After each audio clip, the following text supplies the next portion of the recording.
नमस्कार साथियों, ज्ञानार्पण परिवार में आप सबका स्वागत है।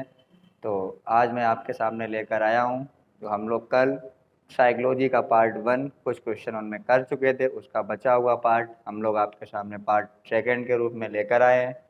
ठीक है, हम लोग आप शुरू करते हैं और आपके सामने डेली एक प्रैक्टिस सेट लेकर मैं आशुतोष साइकोलॉजी का एक प्रैक्टिस सेट लेकर आपके सामने डेली रूबरू हुआ करूँगा।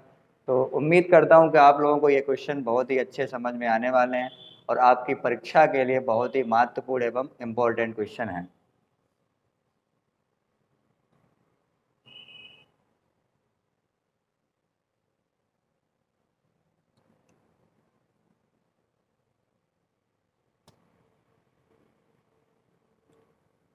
कल हमारा यहाँ तक शायद मैं उम्मीद करता हूँ कि शायद 16 तक कल क्वेश्चन हमारे हो चुके थे।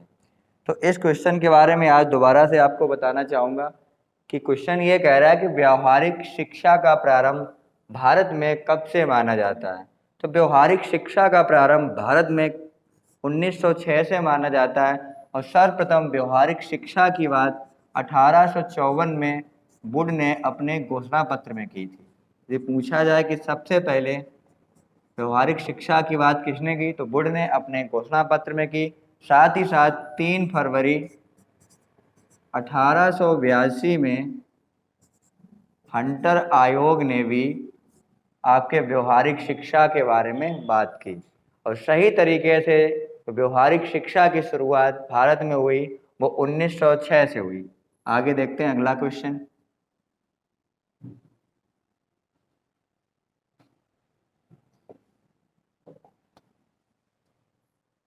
अगला क्वेश्चन हमारा ये कह रहा है कि व्यावसायिक नैतिकता कितने प्रकार की होती है। तो सबसे पहले हम बात ये जान लें व्यावसायिक नैतिकता होती क्या है। तो ये जो क्वेश्चन है हमारा वो जीवन कौशल से संबंधित क्वेश्चन है। जीवन कौशल में टॉपिक दिया गया व्यावसायिक नैतिकता या व्यावसायिक आचरण एवं नीति। तो वो जो टॉपिक दिया गया ये क्वेश्चन हमारा वहां से है। तो व्यावसायिक नैतिकता जो होती है आपकी वो एक नैतिक मूल्य होते हैं, किसी भी व्यक्ति के वे नैतिक मूल्य जो किसी नियम या व्यवसाय के मार्गदर्शन में उसको क्या देते हैं, सहायता देते हैं, वो क्या कहलाते हैं, व्यवसायिक नैतिकता कहलाती है। और व्यावसायिक नैतिकता जो आपकी होती है वो 2 प्रकार की होती है।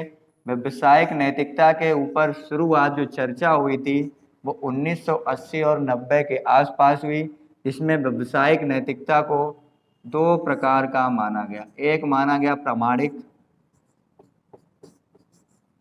और दूसरा आपका माना गया वर्णनात्मक।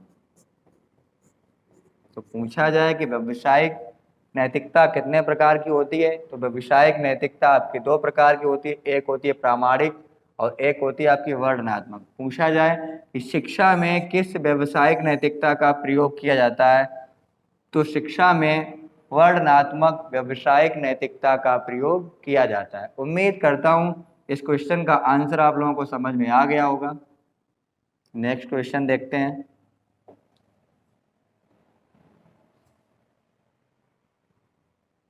अगला क्वेश्चन हमारा बहुत ही इंपॉर्टेंट क्वेश्चन है। देखा जाए सुपर टेट के अगर लेवल पर देखा जाए तो ये कोटेशन जो बहुत ही महत्वपूर्ण कोटेशन है। तो कोटेशन ये कह रही कि फूल बच्चों की जन्मजात प्रगति होती है। यहाँ पे थोड़ा सही कर लें कि फूल बच्चों की जन्मजात प्रगति होती है। यह कथन किसका है, तो यह कथन मैकडूगल साहब द्वारा दिया गया कि फूल बच्चों की जन्मजात प्रगति होती है। यदि यह कोटेशन बनता है तो आप आंसर क्या लगाने वाले हैं, मैकडूगल।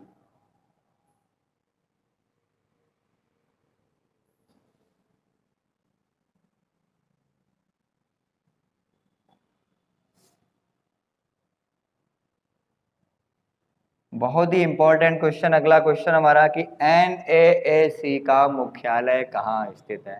पहली बात यही आती है कि NAAC है क्या, तो नेशनल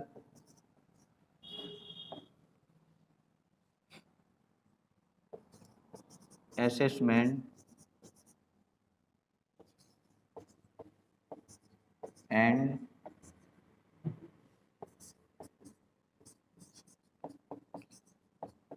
डिटेशन काउंसिल।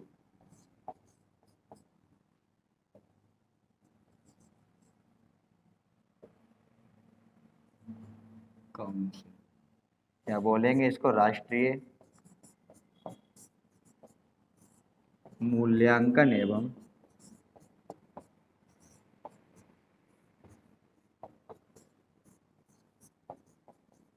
प्रत्यायन परिषद, जिसकी स्थापना 1994 में बेंगलुरु में की गई। तो पूछा जाए NNAC का मुख्यालय कहाँ है, तो राष्ट्रीय मूल्यांकन एवं प्रत्यायन परिषद की स्थापना सन 1994 में कहाँ की गई, बेंगलुरु में की गई। तो इसका आंसर क्या रहने वाला सही है, बेंगलुरु। देखते हैं अगला क्वेश्चन क्या रहने वाला है।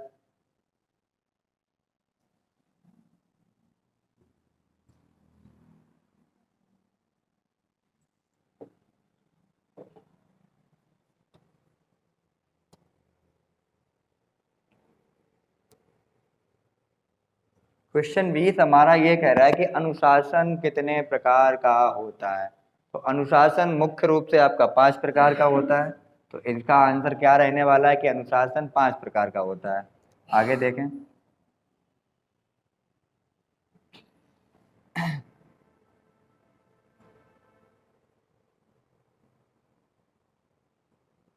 अगला क्वेश्चन हमारा है, किसी व्यक्ति में कौन कौन से मूल्य होने चाहिए। तो ये क्वेश्चन जो हमारा वो किससे संबंधित है, जीवन कौशल से संबंधित क्वेश्चन है।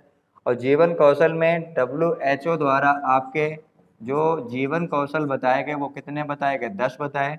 ऐसे आपके यूनिसेफ द्वारा जीवन कौशलों की संख्या कितनी है, तो यूनिसेफ द्वारा भी जीवन कौशलों की संख्या कितनी, 10। यदि पूछा जाए कि NCERT के द्वारा जीवन कौशल कितने हैं, तो NCERT द्वारा जीवन कौशल 83 हैं। और WHO के जो 10 जीवन कौशल हैं इनको 3 भागों में बांटा गया। तो पूछा जाए कि WHO के जो जीवन कौशल हैं उनको कितने भागों में बांटा गया, तो उनको 3 भागों में बांटा गया। ठीक है, आगे देखते हैं। तो इसका आंसर क्या रहने वाला है। तो पहला आपका ये कह रहा है कि नैतिक मूल्य, और बिल्कुल सही बात है कि किसी भी व्यक्ति में नैतिक मूल्य की आवश्यकता होती है। अगला कह रहा है संवैधानिक मूल्य। अगला हमारा क्या है, मानवीय मूल्य। तो इसका आंसर रहने वाला क्या है, डी नंबर, सभी।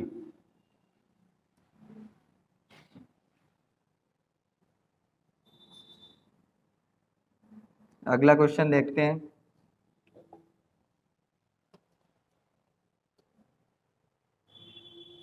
बहुत ही जबरदस्त कोटेशन सुपर टेट के माध्यम से यदि देखा जाए तो इस कोटेशन का अपना एक अच्छा क्वेश्चन ये बन रहा है आपका, कि किसका कथन है कि ज्ञान किसी देश के सुख व समृद्धि का आधार है।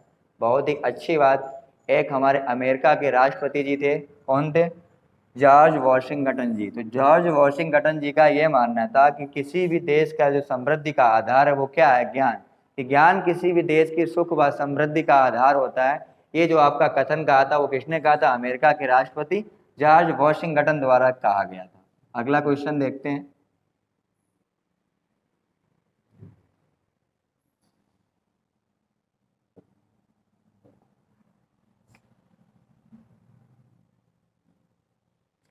अगला क्वेश्चन हमारा बहुत ही अच्छा क्वेश्चन है कि मूल्यांकन प्रक्रिया के मुख्यतः कितने अंग माने जाते हैं। बात ये नहीं पूछ रहा है कि मूल्यांकन प्रक्रिया में कौन कौन शामिल होता है, बात ये पूछ रहे हैं कि मूल्यांकन प्रक्रिया में कितने अंग होते हैं। तो मूल्यांकन प्रक्रिया में मुख्य 3 रूप से ही अंग माने जाते हैं। पहला जो आपका अंग होता है, उद्देश्यों का निर्धारण होता है।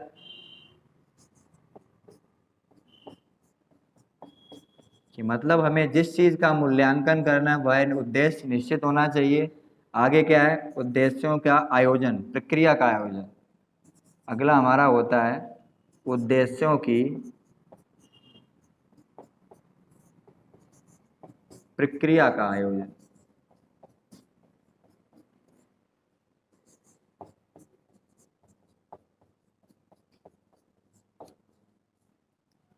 अगला हमारा रहेगा व्यवहार परिवर्तन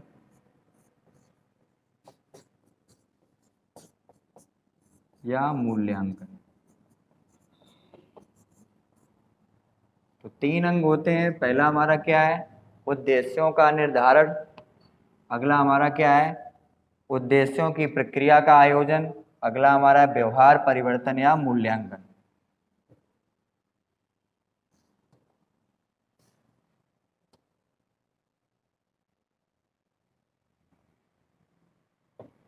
अगला हमारा क्वेश्चन ये है कि व्यवहारवाद के सिद्धांत का प्रतिपादन कब हुआ। तो पहले हम ये जान लें कि व्यवहारवाद के जनक कौन है, व्यवहारवाद का शब्द किसने दिया, व्यवहारवाद का पहला सिद्धांत कब आया।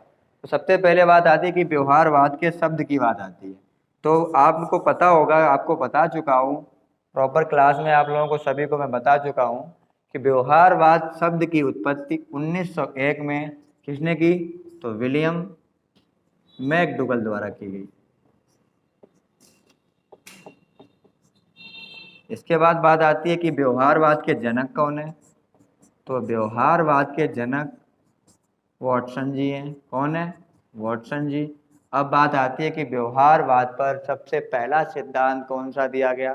तो व्यवहारवाद पर सबसे पहला सिद्धांत जो दिया गया वो आपका दिया गया शास्त्रीय अनुबंधन का सिद्धांत दिया गया। कौन सा दिया गया, शास्त्रीय अनुबंधन का सिद्धांत। और शास्त्रीय अनुबंधन का सिद्धांत कहीं कहीं पर 1901 भी माना गया और 1904 भी माना गया है। क्योंकि 1904 इसलिए माना जाता है कि शास्त्रीय अनुबंधन का सिद्धांत का जो वर्णन किया गया था वो क्लार्क हल ने अपनी पुस्तक प्रिंसिपल ऑफ बिहेवियर में 1904 के अंतर्गत किया था। इसीलिए इस सिद्धांत का प्रतिपादन 1904 और 1901 दोनों मानते थे।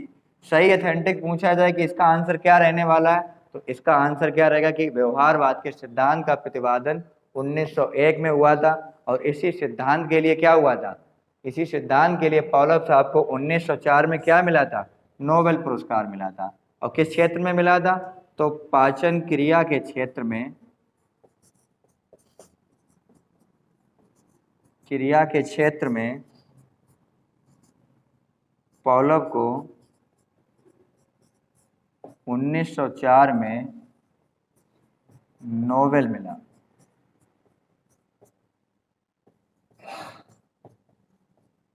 आपका 1904 भी आंसर सही होता है और 1901 भी आंसर सही होता है। विभाग द्वारा आपका 1 भी माना गया और 4 भी माना गया। अब वो डिपेंड करता है, यदि आपका प्रिंसिपल ऑफ बिहेवियर के अनुसार आंसर माना जाता है तो आंसर रहेगा आपका 1904 रहेगा। और यदि सिर्फ आपका व्यवहारवाद का सिद्धांत का पूछा जाए तो सिद्धांत दिया गया था 1 में, जिसकी वजह से इनको 1904 में पाचन क्रिया के क्षेत्र में क्या मिला था, नोबेल पुरस्कार मिला था। अगला क्वेश्चन देखते हैं।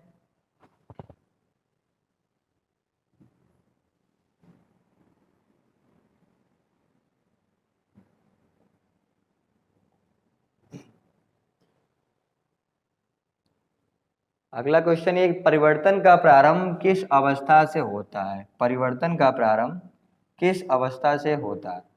परिवर्तन का मतलब कि किसी भी व्यक्ति के विकास में होने वाले परिवर्तन को क्या कहते हैं, भाई परिवर्तन कहेंगे, सीधी सी बात। और किसी भी व्यक्ति का जो विकास में परिवर्तन हो जाता है वो कब से होता है, गर्भावस्था से ही हो जाता है। जब से कोई शिशु माँ के गर्भ में आता है उसी दिन से शिशु के या व्यक्ति के विकास का प्रारंभ हो जाता है। तो इसका आंसर क्या रहने वाला है, गर्भकाल से।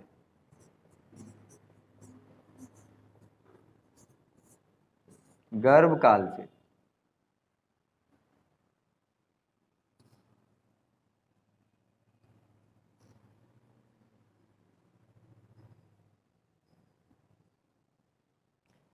अगला क्वेश्चन है कि किसके अनुसार माता पिता की लंबाई, रंग एवं स्वास्थ्य पर आज का प्रभाव बच्चों पर पड़ता है। तो ये जो कोटेशन दी थी वो आपकी दी थी क्रेस्मर महोदय ने दी थी। अगला क्वेश्चन,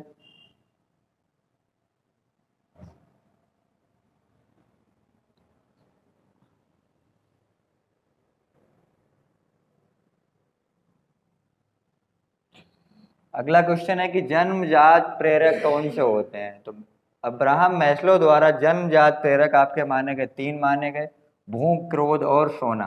तो क्या रहेगा आपका, सभी रहेगा।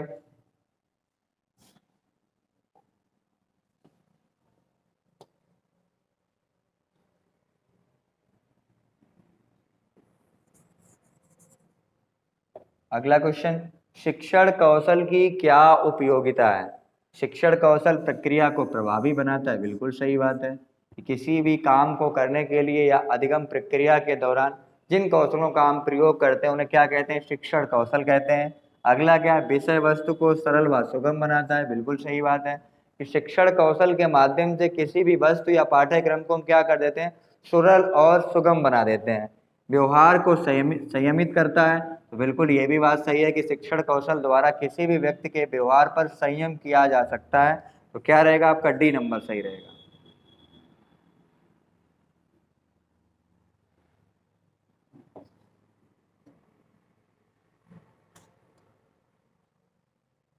अगला क्वेश्चन है हमारा कि संवाद शिक्षण विधि के प्रतिपादक कौन है? तो उम्मीद करता हूं इस क्वेश्चन का आंसर को सभी को पता होगा।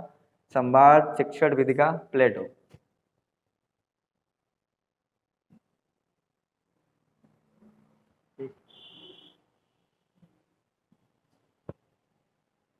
बंद हो गया, बंद हो गया।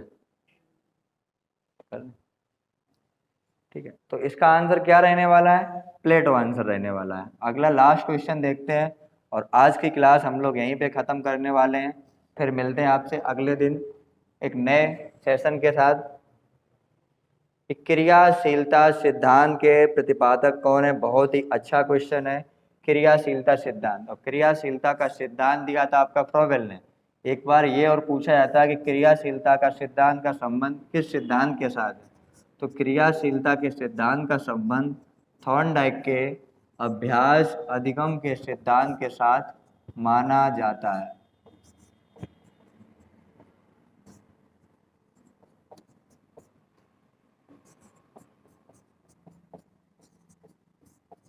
उम्मीद करता हूँ आप लोगों को यह 30 क्वेश्चन बहुत ही अच्छे क्वेश्चन लगे होंगे और मुझे तो बहुत ही महत्वपूर्ण क्वेश्चन लगे।